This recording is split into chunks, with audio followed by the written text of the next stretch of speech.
ദശകം 57 പ്രലംബാസുരവധം.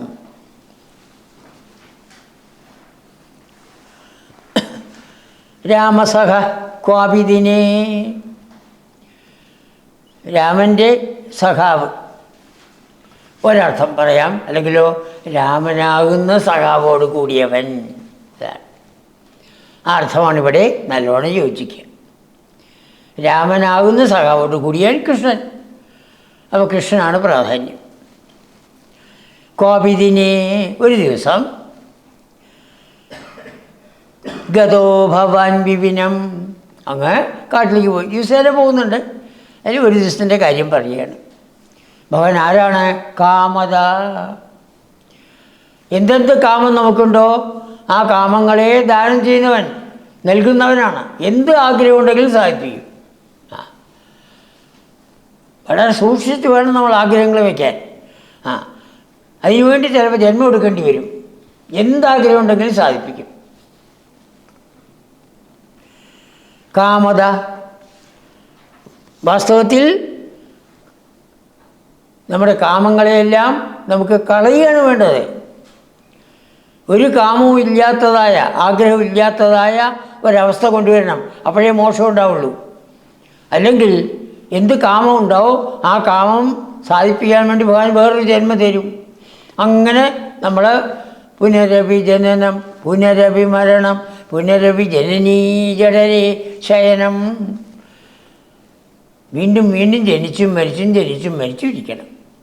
ഒരിക്കലും സംസാര സാഗരത്തിൽ നിന്ന് രക്ഷപ്പെടാൻ സാധ്യമല്ലാതെ വരും. അങ്ങനെ ആവരുത്. ഭഗവൻ, കാമത പറഞ്ഞ ഉടനെ അടുത്ത് ഭഗവൻ പറഞ്ഞു. അതായത് എന്ത് കാമത്തിനെയും സാധിപ്പിക്കാൻ ശക്തിയുള്ളവനാണ് ഭഗവാൻ. ഭഗവൻ അല്ലയോ ഭഗവാനെ, ഗതോ ഭവാൻ വിപിനം, അങ്ങ് ഒരു ദിവസം കാട്ടിലേക്ക് പോയി. ആരൊക്കെയുണ്ട് കൂടെ? സൂനുഭിരവി ഗോപാനം, ഗോപന്മാരുടെ മക്കൾ, ഗോപക്കുട്ടികൾ. കൃഷ്ണൻ്റെ പ്രായമുള്ളവരുണ്ട്, അതിൽ മീതയുള്ളവരും ഉണ്ട്. എല്ലാവരും ആ ഗോപക്കുട്ടികൾ ധേനുഭിഹി അഭിസംവൃത, പശുക്കളെ. കൃഷ്ണൻ അന്ധഗോപർക്ക് 5 ലക്ഷം പശുക്കളാണെന്നാണ് പറയുന്നത്. അങ്ങനെ മറ്റുള്ള കുട്ടികൾക്ക് കുറേശ്ശെ ഉണ്ടാവും. എല്ലാം ആട്ടി കൊണ്ടുപോവുകയാണ്. ധേനുവിരവി സംവൃത, അവരാൽ ചുറ്റപ്പെട്ട് പോകണു. എങ്ങനെ പോകുമ്പോൾ എങ്ങനെയുണ്ട്?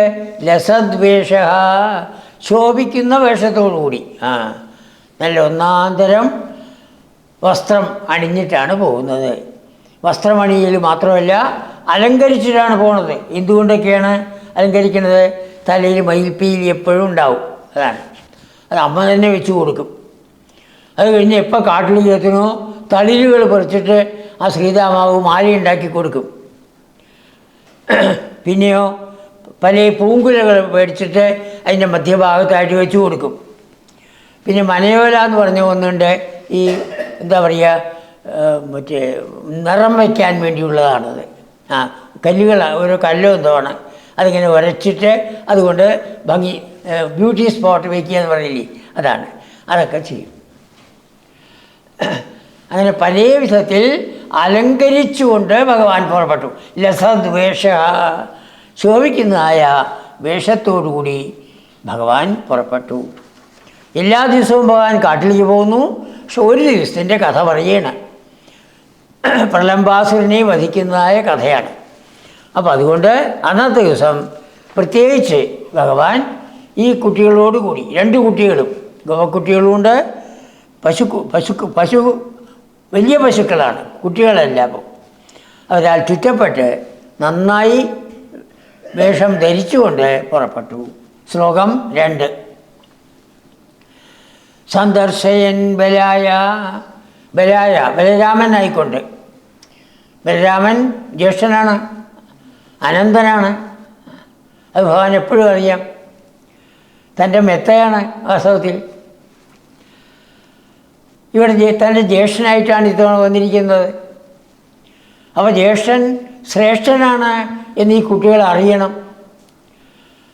അപ്പോൾ ആ വിധത്തിൽ ജ്യേഷ്ഠനെ ശ്രേഷ്ഠനാക്കിക്കൊണ്ട് ഓരോന്നും ഏട്ടാ ഇതാ ഇവിടെയാണ് ഓരോ കാര്യങ്ങൾ നടന്നത്.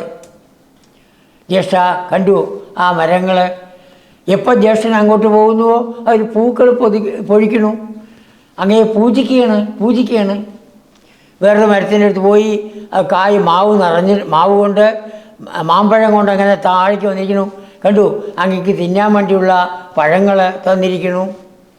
അങ്ങനെ ആ കാട് മുഴുവൻ വൃക്ഷങ്ങളും ലതകളും എല്ലാം ബലരാമനെ പൂജിക്കുന്നു എന്ന് പറയണം. സ്വൈരം വൃന്ദാവനശ്രിയം, വൃന്ദാവനത്തിൻ്റെ ഐശ്വര്യത്തിനെ പറയുന്നതോടൊപ്പം ആ ഐശ്വര്യം എന്തിനു വേണ്ടിയാണ്? എൻ്റെ ജ്യേഷ്ഠനായ ബലരാമനെ പൂജിക്കാൻ വേണ്ടിയാണ് എന്ന് കാണിച്ചു. എങ്ങനെയുള്ളതായ വൃന്ദാവനമാണ്? വിമലം, ഏറ്റവും നിർമ്മലമായിരിക്കുന്ന ആണ്. എവിടെ ഭഗവാന്റെ പാദങ്ങൾ പതിച്ചുള്ളതല്ലേ, ആ സ്ഥാനമെല്ലാം വിമലമാണ്. വിമലം, നിർമ്മലം, യാതൊരു മാലിന്യവും ഇല്ലാത്തത്. കുട്ടികളെല്ലാവരും പശുക്കളെ ആട്ടാൻ വേണ്ടി കാണ്ടീരം വടി, കാണ്ടീരൈ സഹബാലൈഹി, ഓരോരുത്തരുടെ കയ്യിലും വടിയുണ്ട്. അവരിന്ന് എവിടേക്കാണ് പോണ? ഭാണ്ഡീരക വൃക്ഷത്തിൻ്റെ ചുവട്ടിലേക്കാണ് അവർ പോകുന്നത്. ക്രീഡൻ ആഗമോ വടം ക്രീഡൻ, ആ അലിൻ ചുവട്ടിലേക്ക് കളിച്ചുകൊണ്ട് അവിടെ എത്തിച്ചേർന്നു എന്നർത്ഥം. അതാണ് പലതരത്തിലുള്ളതായ കളികളിൽ ഏർപ്പെടുകയാണ് ഭഗവാൻ. ഏതെല്ലാം വിധത്തിൽ ജനങ്ങൾക്ക് സന്തോഷമുണ്ടാക്കാൻ സാധിക്കുമോ അത് ചെയ്യും. അപ്പോൾ ഇപ്പം തൻ്റെ കൂട്ടുകാരായിട്ടുള്ളവർ, ആ കൂട്ടുകാർക്ക് സന്തോഷത്തെ ഉണ്ടാക്കണം. അതിനുവേണ്ടിയാണ് ഭഗവാൻ അവരുടെ ഇടയിൽ നിന്നിട്ട് നന്നായിട്ട് നൃത്തം ചെയ്യും, മനോഹരമായിട്ട് നൃത്തം ചെയ്യും. താൻ തന്നെ ആ ഓടക്കുഴൽ വായിക്കും. ഓടക്കുഴൽ വായിച്ച് മനോഹരമായി നൃത്തം ചെയ്യും. ഗോപന്മാരും വലിയ തപ്പിട്ടാതൊക്കെ ഉണ്ടാവും, അതുകൊണ്ട് കൂട്ടുക മുതലായത് ചെയ്യും. പിന്നെയോ പാടാൻ അറിയുന്നവർ നന്നായിട്ട് പാടും. വലിയ കുട്ടികൾ ചെറിയ കുട്ടികളെ എടുത്ത് ഇങ്ങനെ വട്ടം ചുറ്റിക്കുക. അവർ പേടിച്ച് നിലവിളിക്കും. അതൊരു കളി, ഒരു തരം കളി. തവളകൾ ചാടുമ്പോൾ എടുത്ത് ചാടി പോവും. ചിലപ്പോൾ മുകളിൽ നിന്ന് വള്ളികൾ വരുന്നുണ്ട്, ആ വള്ളികളിൽ പിടിച്ച് തൂങ്ങി ഊഞ്ഞാലാടും പോലെ ആടും. നെല്ലിക്ക ധാരാളം താഴ്ത്ത് വീണിട്ടുണ്ട്, അതെല്ലാം പെറുക്കിയെടുക്കും. എന്നിട്ട് ഒരു കൈ എടുത്തിട്ട് എത്രയുണ്ട് എണ്ണ എത്രയുണ്ട് ഇതൊക്കെ ഒരു കളിയാണ്, ഓരോ വിധത്തിലുള്ളതായ കളി. ഇടയ്ക്ക് കണ്ണ് കെട്ടി കളിക്കും പിടിക്കാൻ വേണ്ടി.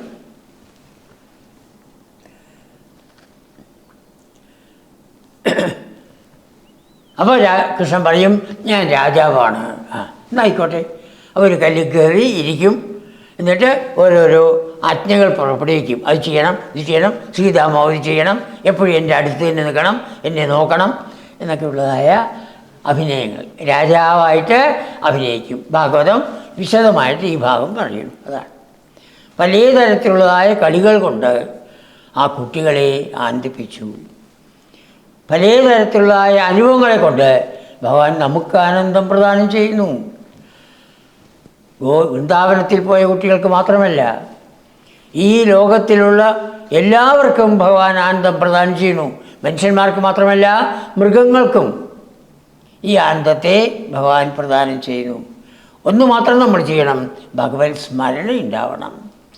ഏത് സമയത്തും ഭഗവത് സ്മരണയോടുകൂടി, സാധിക്കുന്ന സമയത്തെല്ലാം ഭഗവാനെ പൂജിച്ചുകൊണ്ട്, ഭഗവാനാണ് ഈ കാണുന്നതായ പ്രപഞ്ചത്തിനെ ഈ വിധത്തിൽ നിലനിർത്തുന്നത്, ഞങ്ങളെ രക്ഷിക്കുന്നത് എന്ന ചിന്തയോടുകൂടി ഇരിക്കാൻ നമുക്ക് ഓരോരുത്തർക്കും സാധിക്കണം. അതാണ് സന്ദർശയൻ ബലായ. അപ്പോൾ ഏട്ടനെ ശ്രേഷ്ഠനാക്കി ആ കുട്ടികളുടെ മുമ്പിൽ അവതരിപ്പിക്കുകയാണ്. എന്നിട്ട് ഏട്ടന് ഈ വൃന്ദാവനം അങ്ങയെ പൂജിക്കാൻ വേണ്ടി എന്തെല്ലാം ചെയ്യുന്നു, പുഷ്പങ്ങൾ പൊഴിക്കുന്നു, കായ്കൾ തരുന്നു, ഊഞ്ഞാലാടാനുള്ളതായ വള്ളികൾ വെച്ചിരിക്കുന്നു, അങ്ങനെ ഓരോന്നും പറഞ്ഞ് ആ കുട്ടികളോടുകൂടി കാണ്ടീലൈ സഹബാലൈ വടിയുള്ളതായ കുട്ടികളോടുകൂടി ഭാണ്ഡീരകം വടം.